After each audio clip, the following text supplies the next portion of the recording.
to my role as Prime Minister.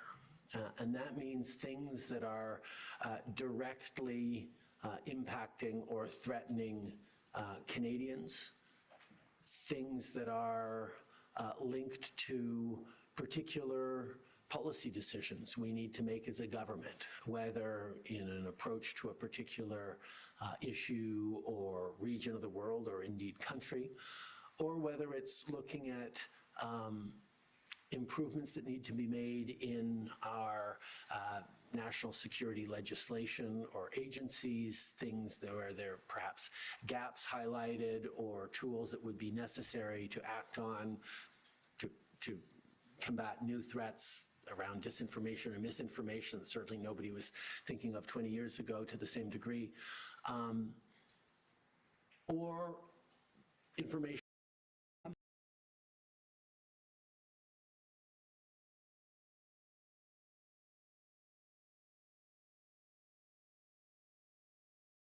Moins qu'il y ait de la cuisine, je vous invite à procéder immédiatement avec l'interrogatoire.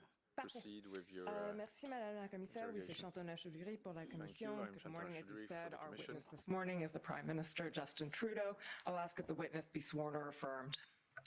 Oui, Monsieur le Premier ministre, pourriez-vous, s'il vous plaît, indiquer votre nom complet et puis épeler votre nom de famille pour la transcription sténographique? Justin Trudeau, Trudeau, T-R-U-D-E-A-U. Et maintenant, pour l'assermentation, faites-vous serment de dire la vérité, toute la vérité, et rien que la vérité? Je le jure. Parfait, merci beaucoup. Maître, vous pouvez procéder. Merci. Good morning, Prime Minister. As usual, we'll start the morning with the routine housekeeping. So we have 3 interview and examination summaries to enter into evidence.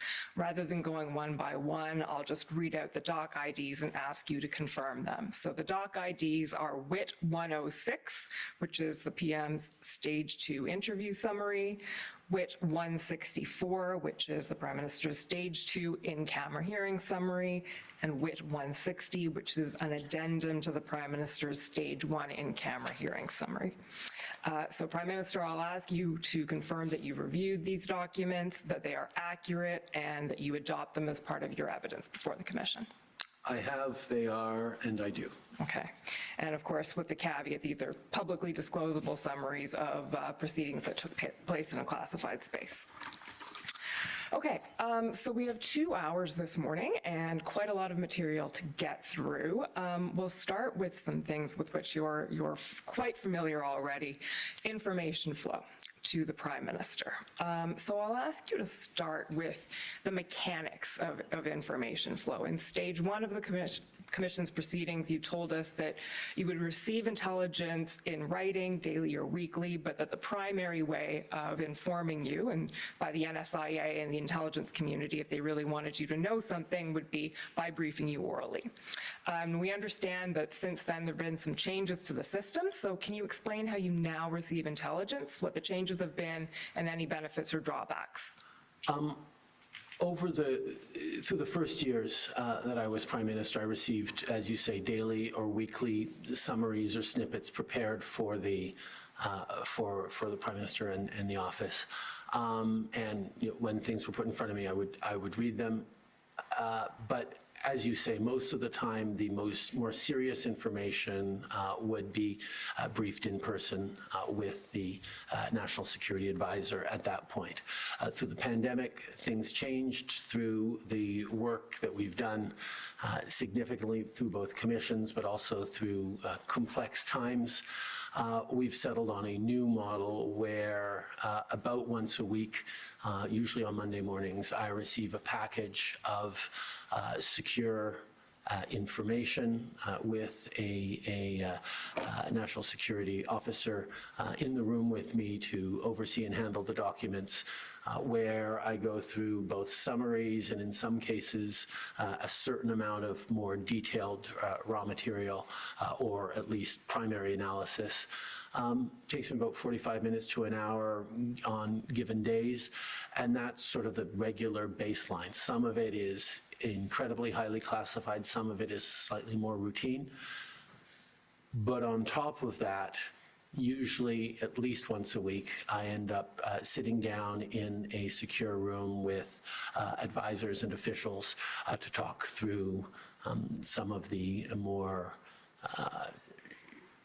germane or difficult or contentious or urgent intelligence that is being worked on or received at any given moment. Okay.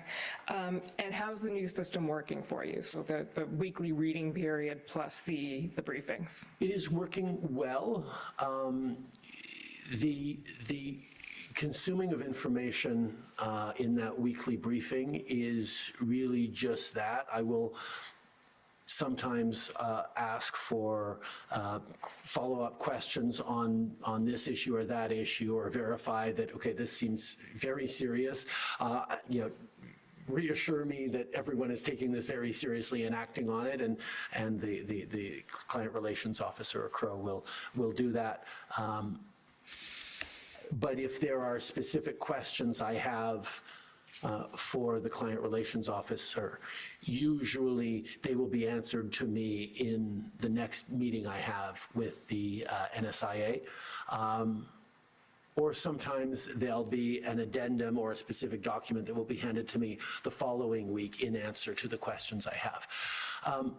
In general, I tend to prefer to be able to challenge and ask questions right away of the NSIA, of people in positions of authority or power, to be able to, or influence over the actual collection and operations, to be able to ask them for more details than sometimes comes out. So I tend to prefer those in-person briefings, but having that baseline of a weekly session with a vast range of information is very useful. Okay. Speaking more substantively now in terms of what intelligence is brought to your attention specifically, there's been a lot of discussion in the Commission's proceedings, you may know, about whether or not certain intelligence has reached you, certain information, and whether it should have. And there's also been a lot of discussion about the vast universe of intelligence and information that's out there. One figure we've heard is 70,000 products produced by or published by the Canadian intelligence community per year. So assuming you're not going to read the 70,000, and though not all 70,000 will come into your attention, what is it that you expect to see? What is it that you need to see as Prime Minister? I need to see information that is germane to my role as Prime Minister. And that means things that are directly impacting or threatening Canadians, things that are linked to particular policy decisions we need to make as a government, whether in an approach to a particular issue or region of the world, or indeed country, or whether it's looking at improvements that need to be made in our national security legislation or agencies, things where there are perhaps gaps highlighted or tools that would be necessary to act on to combat new threats around disinformation or misinformation that certainly nobody was thinking of 20 years ago to the same degree, or information that's particularly germane if I'm going to a G7 or a NATO meeting or a G20 where I will be interacting with various leaders. Are there things that I need to know about them that are relevant for our interactions or our potential interactions? I guess in general, I mean, I have to trust, and I do, the intelligence officials, and more specifically my National Security and Intelligence Advisor, to make determinations on what it is that I need to see as a summary, what I need to see as a full analysis, or what I might even need to see in raw intelligence. And over the years of working with NSIAs, I would say that they have gotten very good at knowing what it is that I already know about, what it is that I'm particularly interested in and I'm going to ask more questions about, and what it is that I really should see the raw intel and an evaluation of. The source is, it's a single source but reliable, or a single source and somewhat unreliable, but the information is so explosive that you should have it in your brain. That sort of frame is very much why I have a national intelligence and security and intelligence advisor, to be able to know, okay, the PM already knows about, the point of this document. We don't need to give him the full document.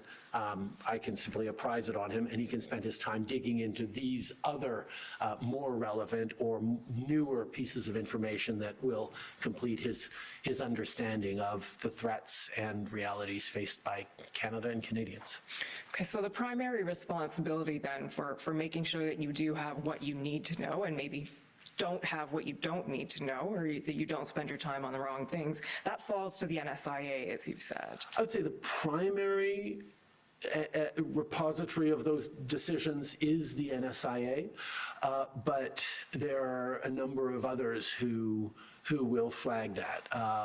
Sometimes it's my foreign policy and defense advisors, Patrick Travers, or others in my office who will see a larger range of information than I do, because they have a specific task on that one area, whereas I'm covering all policy areas for this country.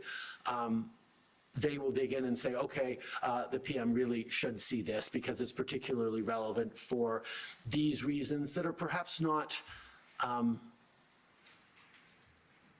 perhaps more political reasons that the NSIA, looking at it from an official lens, wouldn't have.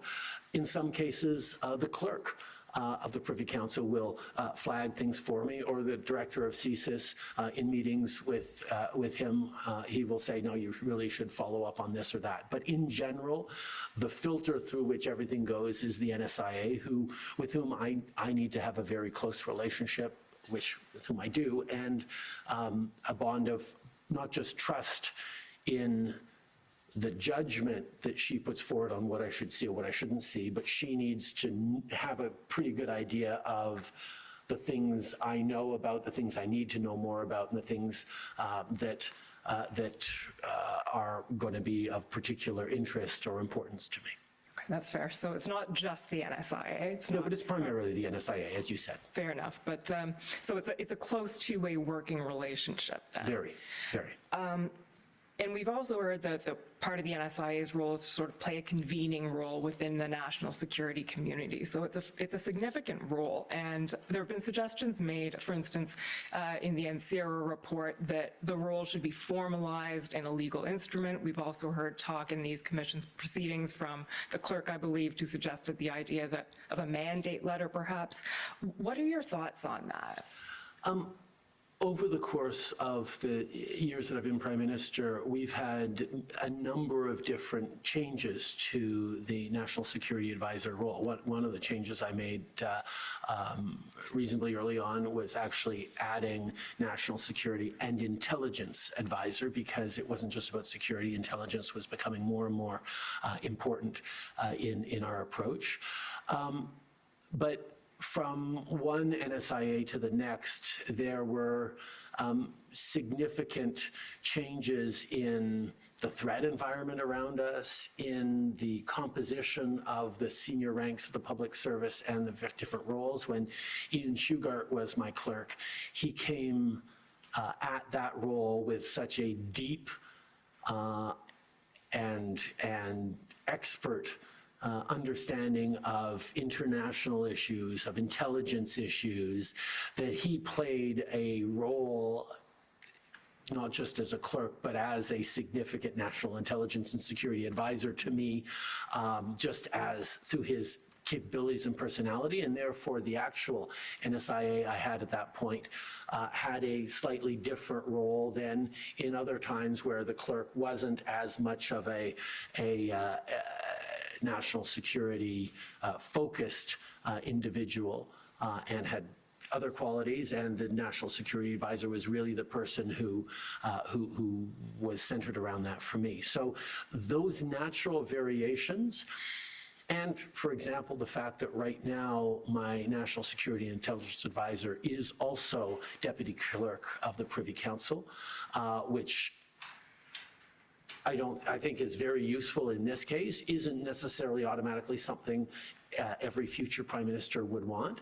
Therefore, the idea of bounding in very prescriptive legislation, the role of a National Security and Intelligence Advisor, I think would be probably less flexible than the role actually requires, because the most important part of the role is that the individual be empowered and connected to the Prime Minister in the right way, but also able to command the town or the intelligence agency's respect and be able to convene. So some of the things we've done to strengthen and almost codify that role are around the creation of the National Security Council, which is more of a strategic convening of ministers and top officials to look forward around larger issues, as opposed to an IRG, incident response group, which is to respond to a specific incident. This is a more strategic look, and the role of the National Security and Intelligence Advisor is to be the secretary to that council, the same way the clerk of the Privy Council is also secretary to cabinet. It's a role that gives them an official lever in convening and controlling the work done at that particular table, whether it be a cabinet for the clerk or the NSC for the NSIA. So that has already strengthened and codified to a certain extent the role of the NSIA. But we have found that publishing mandate letters that delineate clearly my expectations of what, in most cases, ministers, which is what they're directed at, are expected to do and what authorities they have and how they're expected to function, has been incredibly useful, a tool that is very bespoke for the moment you're in and the kind of organization that your government has particularly set up. Publishing the mandate letters means that the public knows clearly what is expected of these individuals. Journalists and academics can dig into whether a particular official or minister is fulfilling their role as expected and how they're doing on that. But the most important use of the mandate letters we've actually found is internal to government themselves. We find that public servants in various departments regularly consult the mandate letters that we have published so that they know exactly what the minister is responsible for, what they're actually trying to do. And a mandate letter for the National Security and Intelligence Advisor would seem to me to be an excellent use of both empowering and clarifying the expectations of a given government at a given moment in a public way, but also an accountable way. So that would be a way to maybe give some structure without compromising on flexibility? I wouldn't say that, because it's not the mandate letter that gives the structure. The way we set up the office, the way we task and empower various parts of government is inherent. The mandate letter would outline, would reveal that structure and give direction on the outcomes that we want to have. And I think that's where it could be useful. Okay. I'm going to come back to the National Security Council because it's something I want to discuss in more depth. But before that, and before leading the topic of information flow more generally, there's a couple of intelligence products that have come up repeatedly in the Commission's proceedings that I want to ask you about. One is called the targeting paper. And so this one is, just to introduce it briefly, a document that was drafted by CSIS in 2021 about the PRC's essentially targeting of Canadian political actors for influence operations. And it wasn't published in 2021. It was published in 2023 and circulated to a small number of public servants. There was a second, more sanitized version with, for instance, names removed, produced of it, and the intention was that would be circulated more widely. And we've heard from the CSIS director, Mr. Vigneault, former director, that in his view, that should have been provided to you. So last time we broached this topic, Prime Minister, was in camera, and at that time you'd never seen the targeting paper at all, and I understand that you now have. Okay. Yes. Having seen it now, do you have any views on whether it's something that should have come to your attention in 2023? Well, one of the reflections I have on how this sort of piece of analysis has caused so much reflection around this commission and various chatter is the phrase targeting paper by China is fairly alarming.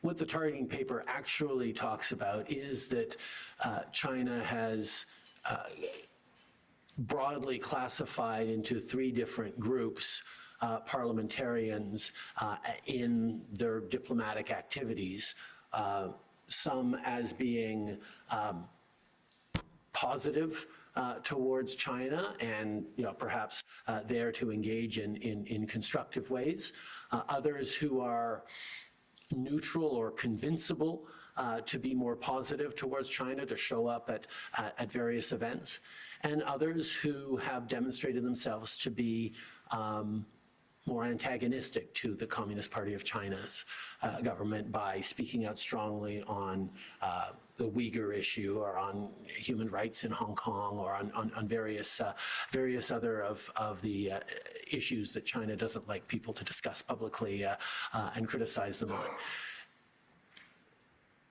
The fact that Chinese diplomats are categorizing MPs in their outreach abilities into those 3 categories is not itself particularly revelatory to me or new information to me. It is fairly obvious, and it is part of what diplomats do in every country around the world. I mean, when we are busy fighting to defend or renegotiate NAFTA with the United States under the Trump administration a few years ago, we had very clear lists of, okay, this Republican governor could be very helpful to us. This one is going to be a challenge, so let's stay away from them or try and come at them or try to neutralize their influence on others. That's just part of diplomacy right there. I will say that having read the targeting paper in detail now, there were some interesting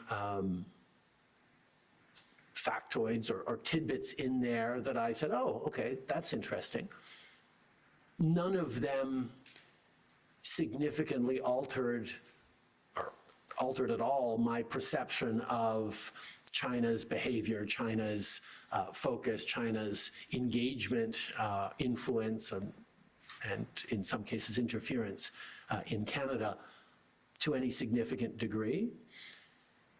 And I count on my National Security and Intelligence Advisor to look at various products to make a determination whether or not they are ready to go to the Prime Minister. I think in both of these cases, the papers were at the other special report that you're going to be talking about in a moment, were not in a final form according to the NSIA, and therefore there wasn't a decision made to pass it along to me.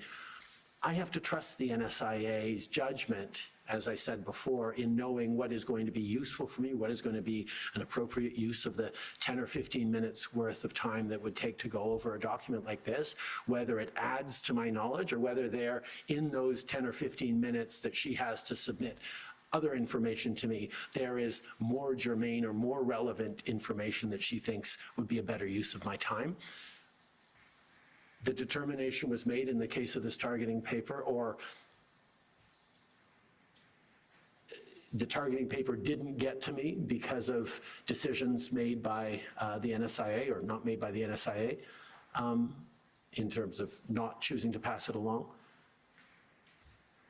I have faith, having looked at the papers, that it was indeed the right decision by the National Security Intelligence Advisor, that it wasn't a document that significantly added in a relevant way to my understanding of the situation. Okay. Just for clarity of the record, the evidence we actually heard from the NSIA at the time, Jody Thomas, was that she never received the final version. So she never even made that decision that it wouldn't go up to you. But so you brought out a couple of interesting themes in that answer, and one of which, yes, you've been paying attention, because the next document I was going to ask you about is the PCO special report. So why don't I go there, and then I'll ask you some more general questions about the two of them. So the special report then was the product produced by IAS, the PCO Intelligence Assessment Secretariat, late 21, early 2022. And this was, for everyone's benefit, drafted in collaboration with CSIS, and essentially an overview of PRC foreign interference activities in Canada. This, as you've said, is one that wasn't finalized and ultimately never reached you, and that you have now read. So in that time period where this was under discussion would be winter, spring 2022, and now having read it again, and you may have given part of this answer already, but is that something you would have wanted to have at that time? And are there any problems ensuing from the fact that you did not receive it then? Again, there were elements and facts and examples in there that I had not seen before. But the overview and the pulling together of information, while useful, I'm sure, for people who were coming at this without the kind of regular briefings that I got, could have been very useful.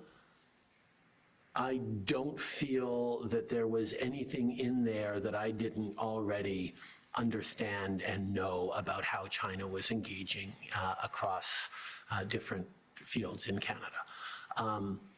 It wasn't particularly new. It was a very useful and good piece of work that combined and compiled everything, and for someone new to the job would have been extraordinarily important. Even not just new to the job of Prime Minister, new to a role in the office, or trying as an introductory level of okay, now you need to understand this. But it was a compendium of many themes that I have been grappling with over the past number of years in regards to China, and I again feel that the NSIA was justified in not feeling that it was imperative that they put it rapidly on my desk, particularly because, as you say, it wasn't yet in its final form. Okay. We're actually going to move to, and I'll come back to some of the questions I was going to ask you in the themes around that, but I'm going to move to a different topic for now, which is unclassified briefings to parliamentarians. And for this, I'll ask the court registrar to pull up COM 363, please.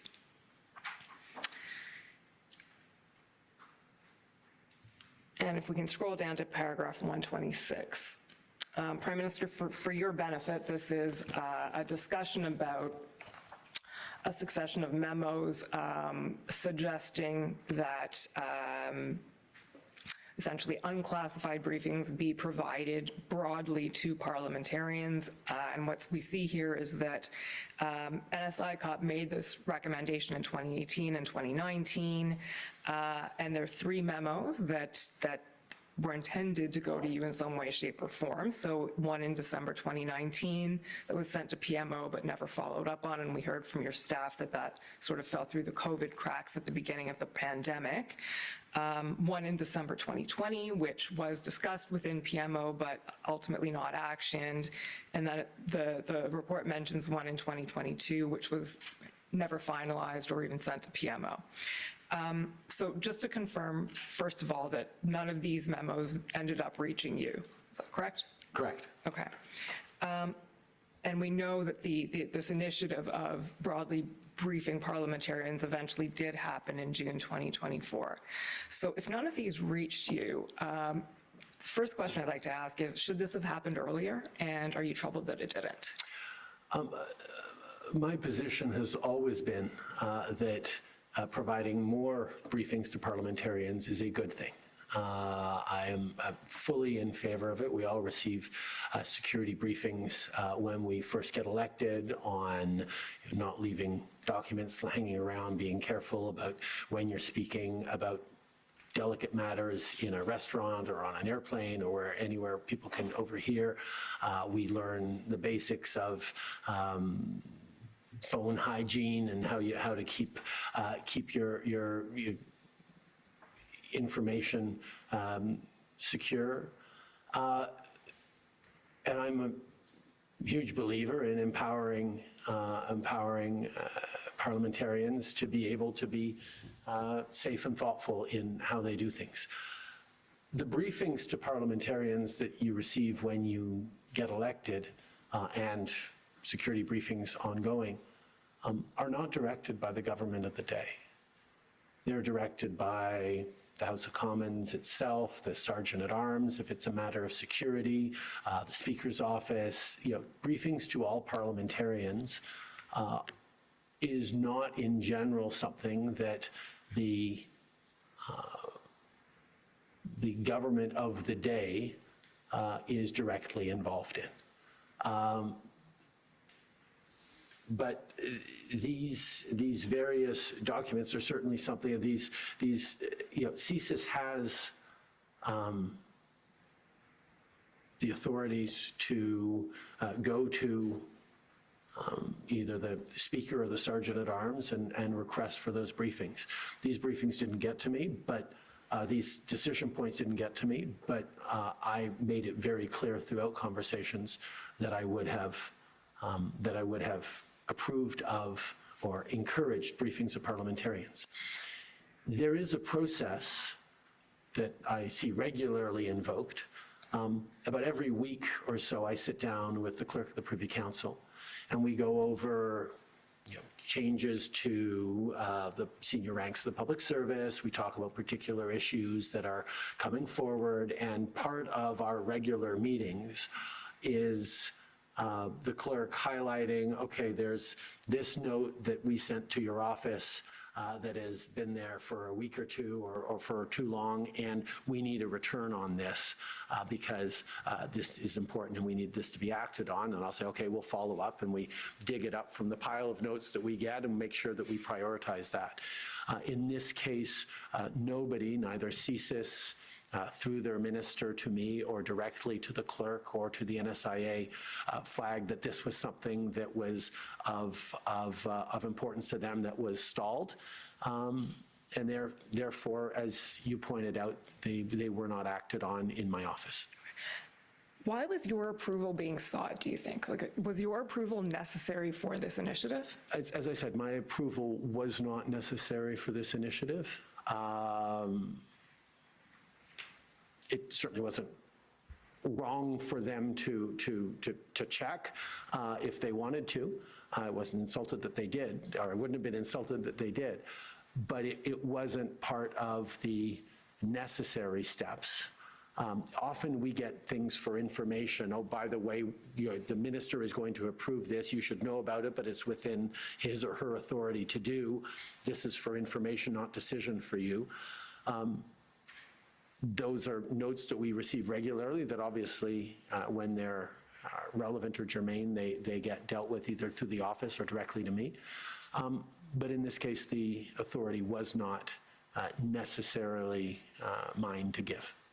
Okay, and would it have fallen to a minister, for the Minister of Public Safety, for instance? I mean, it could have, or the CSIS could have checked in with its minister. The Minister of Public Safety is directly the minister that oversees and is responsible for CSIS. I know that the director of CSIS has direct access to the Minister of Public Safety in a very regular way. If there have been concerns around this, the CSIS director could have gone to the minister either for a signals check or for help in moving it through the approvals process in the Prime Minister's office, or to even check that maybe I should just go straight to the Sergeant-at-Arms in Parliament to actually take on this briefing. And as far as I know, CSIS did not bring up this with even its own minister. Okay. I have one question, Mr. the Prime Minister. Oui. Do you have any idea why no reply was ever given to all of those that requested the authorization? Well, I think as was stated in the first case, it was in process when COVID happened and we all moved to different priorities and virtually. In other cases, in the third case, it actually didn't get to my office. In the second case, no, I don't know why. Okay, because if an authorization is asked from your office and no authorization is needed, at least in your view, usually do you, not you personally, but your office give the information to the person requesting the authorization or not at all? It depends on the amount of the amount of notes, the various priorities of them as they go through. I really can't speak to the challenges around that particular one, other than saying that I was always very clear that briefings to parliamentarians is a good thing. Thank you. Okay, the next possibly related, possibly not topic I want to talk about is ministerial accountability in the foreign interference space. So if we can bring up CAN 030999.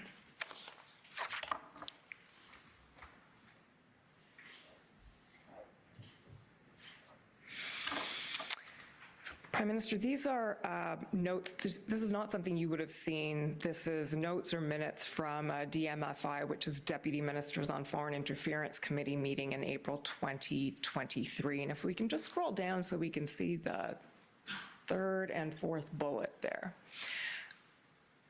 The NSIA at the time here was Jody Thomas, and this is a discussion that was had at that meeting on essentially where ministerial accountabilities lie in the foreign interference space. So if we see that, I think it's the third bullet on the page, the NSI mentioned that the day before public safety, the clerk and deputy clerk had a discussion about foreign interference, during which the clerk mentioned that the ISR, so this is in the period where the independent special rapporteur was doing his work, seems as though they're comfortable with the panel in sight, but what's becoming more obvious is gaps on how FI is handled between elections, specifically what's the role of deputies, staff, and where's the ministerial accountability more broadly. The second bullet then says, as a result, the NSIA has asked PCO to begin work on mapping this. So how is intelligence circulated? How are ministers informed? How do they exercise their ministerial accountability? The governance, she says, seems to work well at the deputy level and even between PM and PMO, but that gap at the ministerial level may be a concern. So we discussed this a bit with the NSI at the time, Jody Thomas, and what she said about this, and the reference for the record is at WIT 151, paragraph 81. I won't bring it up, but I'll just tell you about it. The conversation around ministerial accountability was that in the NSI Cup and NCIRA reports, as well as the media leak discussions, everything needs to go to the PM. But in fact, in a Westminster style of government, ministers have accountabilities. So that was the nature of the discussion that was being had at this meeting. From your perspective, how does this play out? Was there an issue with ministerial accountability in the foreign interference space? I think what you're outlining is sort of the second part of the conversation. The first part of the conversation is clear to me, and I can't really speak to what Jody was sort of digging into there. But it's very clear from the first bullet the gaps on how FI is handled in between elections. I think the important thing to remember is when we created the site task force, the panel of 5, it is because during an election, during the writ period, the government is in caretaker mode.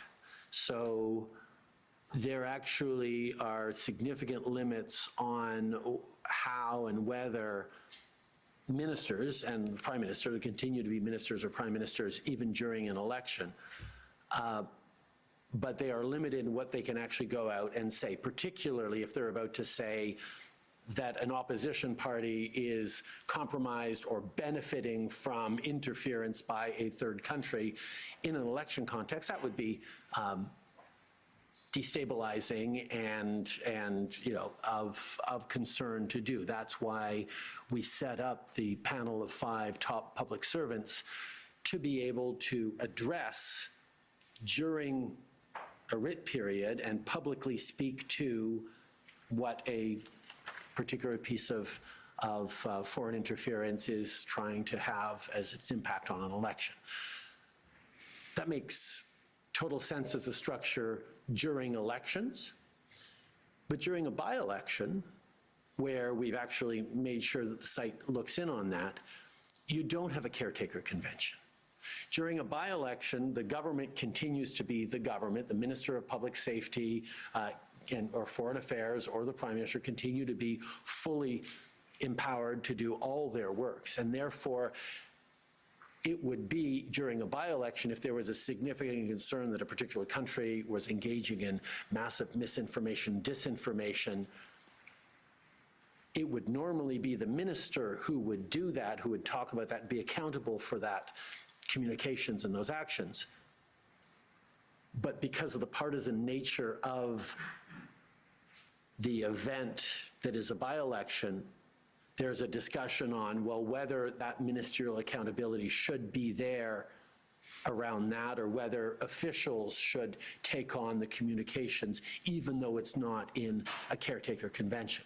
There are arguments to be made on both sides, and that's the kind of issues that we're grappling with around interference in our democratic institutions and the fact that one party was selected by Canadians to wield the full authority of the state, which in general times is very clear and, you know, hopefully without partisan spin or questioning, but in situations of electoral contexts become more delicate.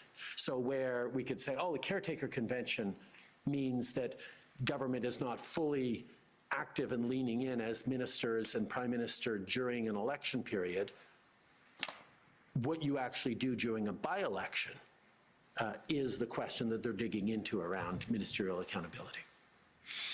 Okay. Well, let me take you back to the National Security Council at this point. And can you tell us a little bit about how and why that council was created? We understand it was, I think it was September 2023 it was stood up? Very rapidly after 2015, we created a mechanism to deal with various crises, whether it be a particularly dangerous storm or flood or weather event that was affecting a particular part of the region that required engagement from multiple ministries. You can imagine transport having to weigh in, environment and climate change coming to the table. Maybe there's a national security nexus, so the public safety minister needs to be there for overseeing policing. We created something called an incident response group. And this could involve either a natural disaster or a specific terrorist threat that we saw coming or needed to respond to after it actually hit. You know, various responsive, specific measures where we would gather the relevant ministers and the top officials, the deputy ministers, around the tables, and everyone would contribute in discussions, as opposed to cabinet meetings or cabinet committees where the ministers usually speak for their departments and their officials. Maybe a deputy minister will weigh in at one point and complete what the minister says. But in general, the conversation is ministers are speaking for their departments around committee tables. The IRG incident response group was useful in that it elevated the deputies to be full participants around the table. So you had both the political lens and the top officials lens dealing in a very open way that allowed us to coordinate across bodies on a specific incident that happened. And we, unfortunately, because of the times we're in, have been using incident response groups much more regularly than I think we ever hoped to over the past number of years. But we realized in having those conversations that sometimes those conversations would have a stretch at the last part that said, okay, how do we then strategically look forward to the next incident like this and already prepare for being able to better deal with it? And we said, well, that's not really responding to this incident. There is a need for a larger outlook, a more strategic outlook, where we can sit down and gather everyone around the table to talk about a particular theme and position Canada strategically over the coming decade, perhaps, in our positioning. There have been a number of those meetings already, and they have proved incredibly useful, where ministers and deputy ministers and heads of agencies that in relevant positions are all gathered around the same table. It's managed by the Prime Minister, but the NSIA is secretary to that council, and it allows us to dig in on a very significant and specific theme.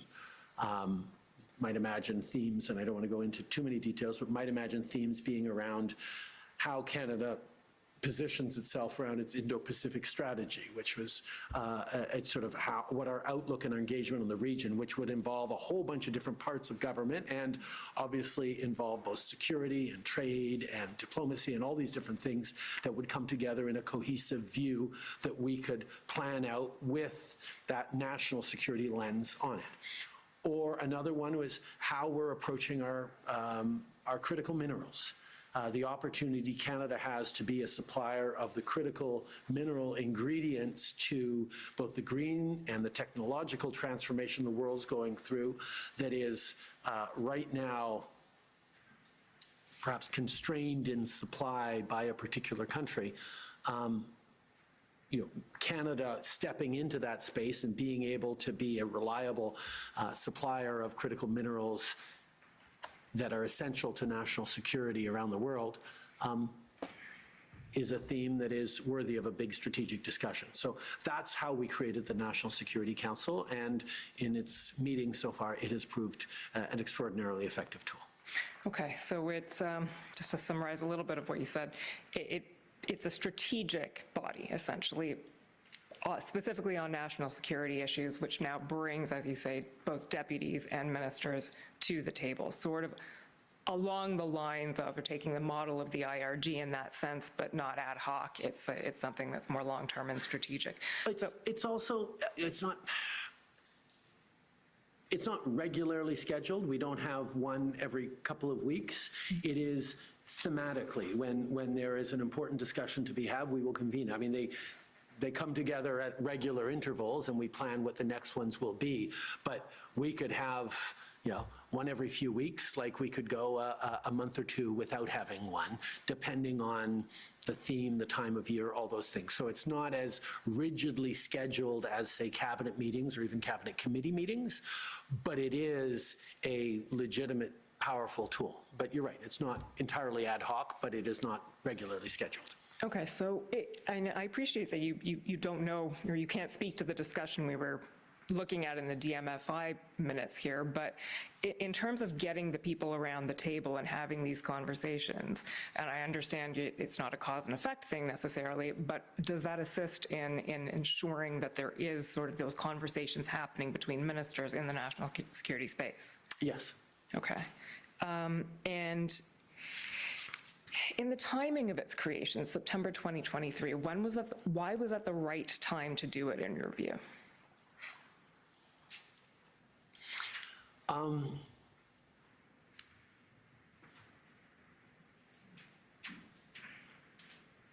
I I believe there was a recommendation from, maybe it was NCIRA, maybe it was NSICOP, maybe it was a parliamentary committee or some other source that highlighted that this was a good thing to do, and it had already been something that we were thinking about.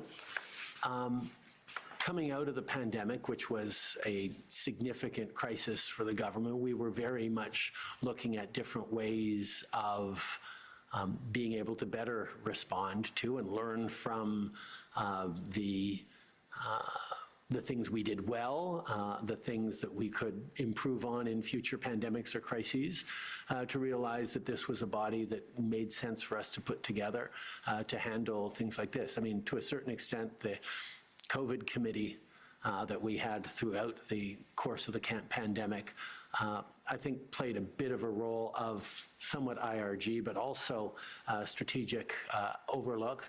And we wanted to replicate the effectiveness of that committee in a more flexible way to be able to cover different themes around the real strategic threats to Canada. You mentioned also that the IRGs were becoming more and more frequent as a result of things that are going on in the world, more crises, more IRGs. I'm wondering if you can speak to the shifts in the geopolitical landscape that have happened, especially in recent years. I think we can probably, it's not terribly controversial that Russia's invasion of Ukraine, for instance, was a watershed moment. How have those affected the national security threats that Canada faces? And has there been a sort of corresponding shift or evolution specifically in the foreign interference threats? Not just Russia, but these more broadly, the shifts in the geopolitical landscape. I think there is no question that foreign interference and in general threats geopolitically have increased significantly around the world over the past number of years. Obviously, as you say, Russia's invasion of Ukraine, the pandemic itself in terms of a destabilizing crisis for the global economy and for countries around the world, the rise of the tools around social media misinformation and disinformation that were present back in 2015, but not nearly as sophisticated or pervasive as they are now, have caused a lot of challenges. One of the other things is in 2015, as we watched the American impending election of Donald Trump and the rise of right-wing populism around the world, that seemed to be one of the big threats that, or big concerns that we had that was potentially destabilizing. Things like Brexit coming along, Donald Trump's election. There was a lift of right-wing populism. It was very much the moment we were living in 2015, 2016, 2017, and grappling with as a responsible, progressive, rule of law democracy that believes in facts and evidence as the basis for policy decisions, as we are as a government. But over the subsequent years, it is not just about sort of right-wing populism that is still there. There is a significant rise of authoritarianism and an aggressive decline of democracy and democratic values in many corners of the world that are aggressively attempting to destabilize mature democracies, where populism can sometimes sort of twist the rules and the emphasis and twist the facts a little bit for its own gain. The attacks on the cores of our democracy and our institutions that the authoritarian narratives and attempts at disinformation and propaganda and sowing chaos in our democracies are much more serious and severe over these past years than they have been. We need only to look at the headlines this week to see the extent of interference activities and the impact they have on Canadians. But we've seen that with a rise of a more authoritarian China and the arbitrary detention of two Michaels. We've seen that through the complete rejection of the UN Charter and the rules-based order by Ukraine's being invaded by an authoritarian Russia. The world is more uncertain and less safe than it ever has been, and the answer that Canada needs to give is to double down on the rule of law and on the international rules-based order that protects us all. We cannot allow might to become right once again in the world. I mean, we have multilateral rules-based order as a protection against that, and the fact that Russia in particular has chosen to upend that, along with other countries, is something that Canada must stand unequivocally and strongly against, because it protects us, but it also protects countries around the world. Well, as you say, the headlines this week also reflect that, and we'll come back to those as well. Before we break, I do want to talk about or begin the discussion on the development of the government's response to foreign interference in the face of all of this or earlier. And I'll start with talking about the HAS-MC, so the Memorandum to Cabinet on Hostile Activities to State Actors. And I'll ask the Court Registrar to pull up here COM Sum 4, which is a summary of that MC.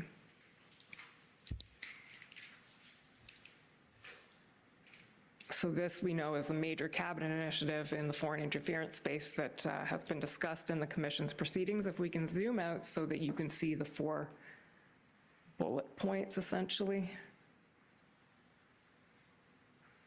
Next page, there we go. 1, 2, 3, 4. So we see a number of elements in the strategy here. One is the first broadly endorsement of the counter HASA strategy.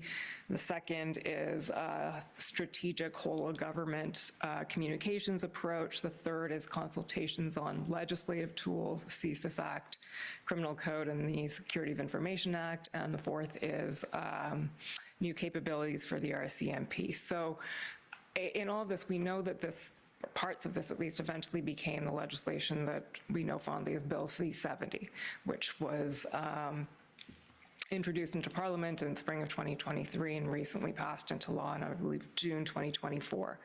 So first question I want to ask is what happened in that 2-year interval? So the HAS-MC being ratified in June 2022 and Bill C-70 coming into law in June 2024. It took 2 years for that to develop. Can you explain why that happened, and did it happen quickly enough?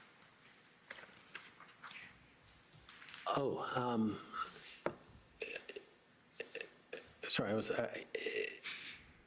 it absolutely happened in the time it needed to happen.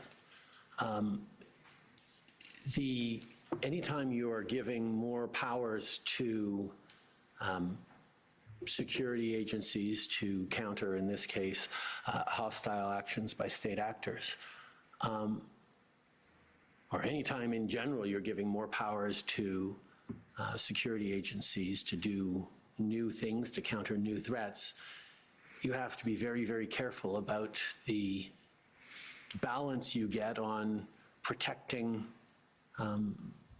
citizens' rights, protecting diaspora communities that could be affected, by protecting marginalized groups that have historical and systemic reasons to be worried about authorities having more powers to enforce, to police, to investigate on them.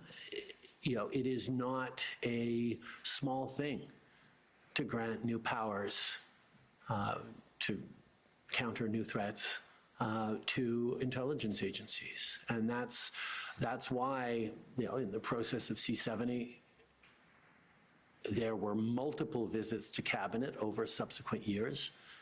There were multiple rounds of consultations with different diaspora communities, with stakeholder groups, with human rights defenders and charter rights groups, we knew that getting a significant piece of legislation that would strengthen Canada's ability to protect itself from national security threats from other countries was something that was delicate and that needed to be done right. I mean, we had the example of Bill C-51 in the last years of the Harper government, where the balance wasn't gotten right.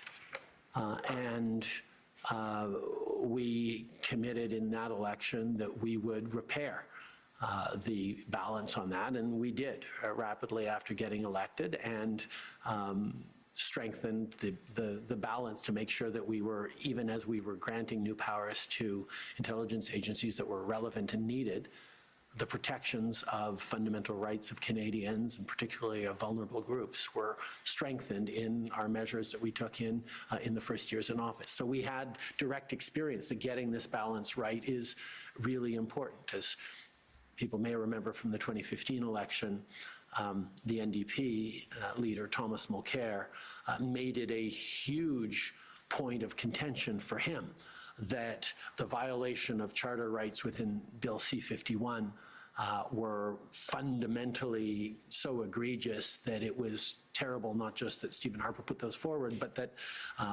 myself and the Liberal Party would actually say, no, we're going to accept those improvements, but we're going to fix them as soon as we get elected, which we ended up doing. We chose to not play politics with issues of national security, and we said it's not what we would do, and we will change it if and when we get elected.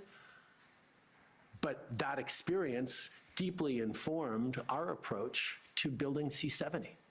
And I think that the result of the work that we did with C-70, the fact that it passed through the House with broad support and the Senate with broad support and is now in place and active, without significant outcry by minority communities or concerned groups, shows that we did do the work to get it right. And getting this right and building consensus around these issues was a fundamental goal of this government. And quite frankly, when C-70 passed, there was criticism that we'd moved too quickly on it. As you highlight, there's also criticism that maybe we took too long for it. Doesn't always work this way, but in this case, I can say that it probably means that we took about the right amount of time to get it right, certainly because it was passed and is generally seen as, by all parties, as an effective and important piece of legislation. Madame la Commissaire, est-ce que vous vouliez ajouter? Madam Commissioner, do you want to add something? No, I'm okay, just listening. If you have any more questions before the break, that's okay. Prime Minister, the second question I wanted to ask on that is it enough? One of the Bill C-70, obviously countering foreign interference, countering hostile activities of straight actors is an even broader term, but one of the criticisms we've heard is that the government has not done enough in this space and has not done enough to counter what is now a recognized threat.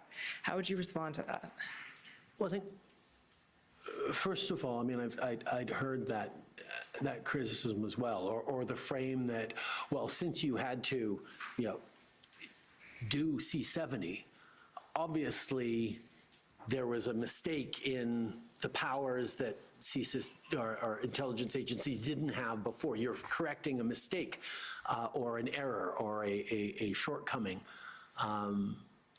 that existed before you corrected it. And I think that's the wrong way of looking at it. I think we're in a situation where the threats are constantly evolving, whether it's newer technologies, the advent of AI, the shifting and pervasive impact of social media in how people collect their news and understand the world around them, and the vulnerability to foreign interference and misinformation and disinformation that comes through that vector that wasn't the case even 10 years ago. The shifting geopolitics, where you have more assertive authoritarianisms, countries like Russia willing to invade a neighbor on the flimsiest of justifications, means that the world is changing in very real and dangerous ways that require us to step up. And at no point would I say that C-70 is enough and we can now sit back and coast on this for the next few decades because there will be no need to adjust and add more. That would simply be irresponsible. There is always going to be more work to do on ensuring that our agencies have the necessary tools to keep Canadians safe, while at the same time protecting the freedoms and rights of everyone in this country. And that is the constant, rigorous, responsible work that a government needs to do, to constantly questioning, well, what more can we do to keep Canadians safe given these new threats, given these new challenges? How is the best way to do it while upholding the democratic and fundamental values and freedoms that is important to Canada?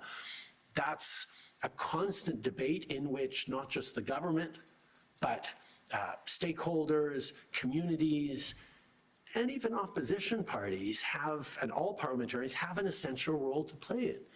It shouldn't be about partisan disagreements, whether, or a basis for partisan attacks when it comes to the question of protecting Canada's citizens, its institutions, and its sovereignty. And the kinds of debates we were able to have around C-70 and the kind of consensus that we had around getting it passed indicates that, to a certain extent at least, there is an understanding amongst parliamentarians that we shouldn't be politicizing or overly partisan in our approach on these issues of fundamental safety. We need to challenge, we need to make sure we're getting the balance right, and that different parties coming from different perspectives with substantive challenges to it is a really important piece of it. But my expectation is that there will pretty much always be, through the life of any parliament or over the coming decades, there will always be some sort of tweak or improvement or adjustment to our national security infrastructure that is being debated or looked at or legislated on or studied or reflected on an ongoing basis. Keeping Canadians safe is not a one-day job. It's a constant, regularly updated, foundational priority for every government every single day. And it'll come together in certain pieces of legislation, but there's always going to be more to do, and that is the work that government continues to do. C'est peut-être un bon moment pour... This might be a good time for the break. Okay, so we'll take a 20-minute break and we'll be back at 11. Order, please. À l'ordre, s'il vous plaît. The sitting of the commission is now in recess until 11 a.m. Cette séance de la commission est maintenant suspendue jusqu'à 11 heures.